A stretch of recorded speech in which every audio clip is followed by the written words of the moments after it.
дұрыс сөйлейік атты бағдарламалар циклы. Анар ханым, келесі сауалымыз көркем әдебиет стилі ауызша формасының интонациялық ерекшеліктері жайлы болмақ.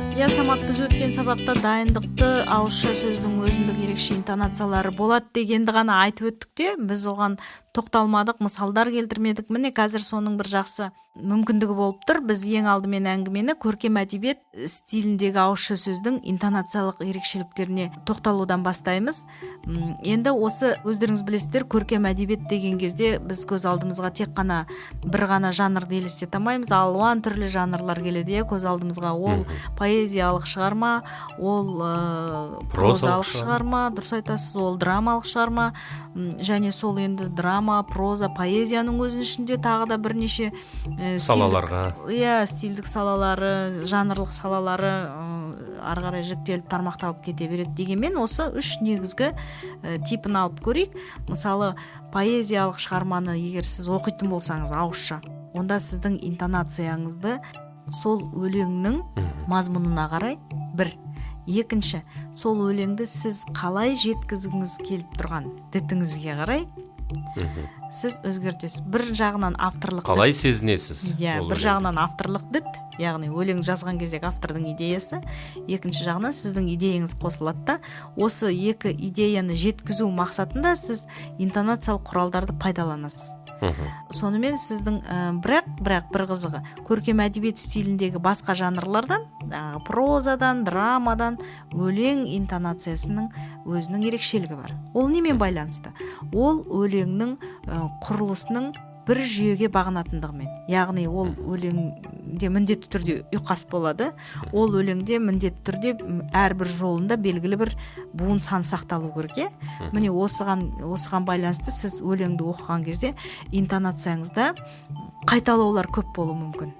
Мысалы, сіз егер сөйлеміңізді тиянақсыз интонациямен бастап, бірінші жолын өлеңнің, екінші жолын тиянақтымен аяқтасаңыз, екінші жолында да тура солай аяқтауымыз мүмкін, немесе үшінші жолында тура сол өрнектермен интонация түсуі мүмкін. Негізінде үнемі солай қайталана берген адамды жалықтырып жіберетін сияқты. Дұрыс айтасың. Осыны көп кештерде болдық. Ақындарымыз өздерінің өлеңдерін оқығанда бір адамды жалықтырып жібереді. Ал егер ол өлеңді актер адам алып оқыса, түрлендіріп жібереді. Өте дұрыс, тамаша айттың. Менің енді айтайын деп отырғаным, кез келген көркем шығарманы оқыған кезде біз эмоциялық толқыныс тудыратын сөздерге ерекше интонациялық екпін түсіріп айтуымыз керек.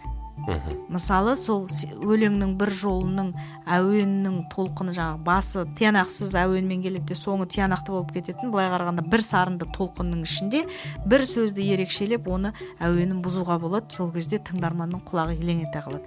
Қай сөзде бұзамыз деген кезде эмоциялық оның толқынысын тудыратын сөзде. Қай сөзді сіз ерекшелеп айтқыңыз келеді, мысалы, сол сөзде. Неге эмоциялық деп отырмыз? Өйткені білеміз, алдыңғы бағдарламадан көркем әдебиет стилінің негізгі мақсаты адамның эмоциясына әсер ету арқылы оны бір жақсы игілікті істерге, жақсы мінезге тәрбиелеу.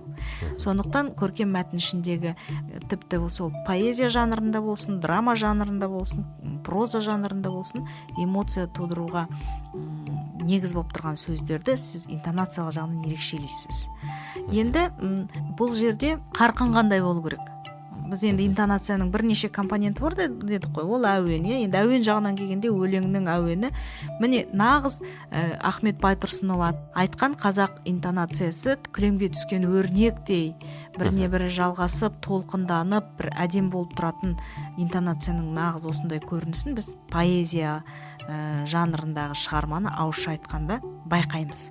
Енді осыған келіп қарқын, пауза туралы айтатын болсақ, паузалардың ұзақтылығы бірдей болады. Өйткені әрбір жол аяқталған кезде демді қанша уақытқа тоқтатсаңыз, келесі жолда сонша уақытқа тоқтатуға тура келеді. Өйткені өлеңнің өз ырғағы сондай. Театр тілінде айтады, люфт пауза дейді. Психологический пауза деген бар. Дұрыс.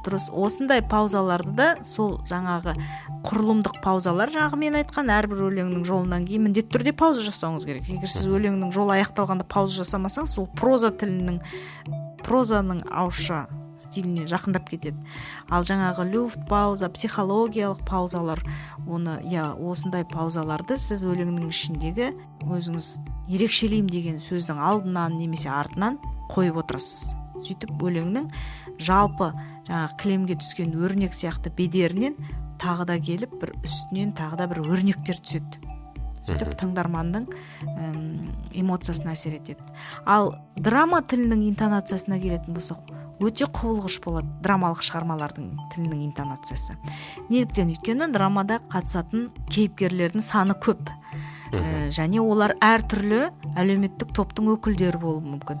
Солардың мынау сөйлеу арқылы солардың ерекшеліктерін беру үшін, олардың көңіл күйінің ерекшелігін беру үшін, тіпті керек десеңіз олардың қандай өңірден келгені туралы да ақпаратты жеткізу үшін интонациялық құралдарды шебер пайдалануға болады.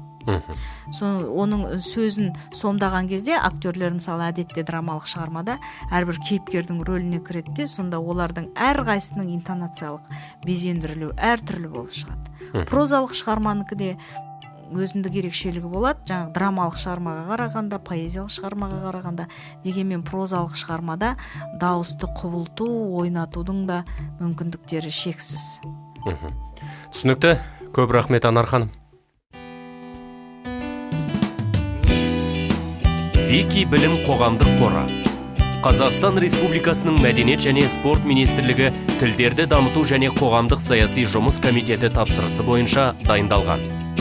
Алматы қаласы, 2015 жыл.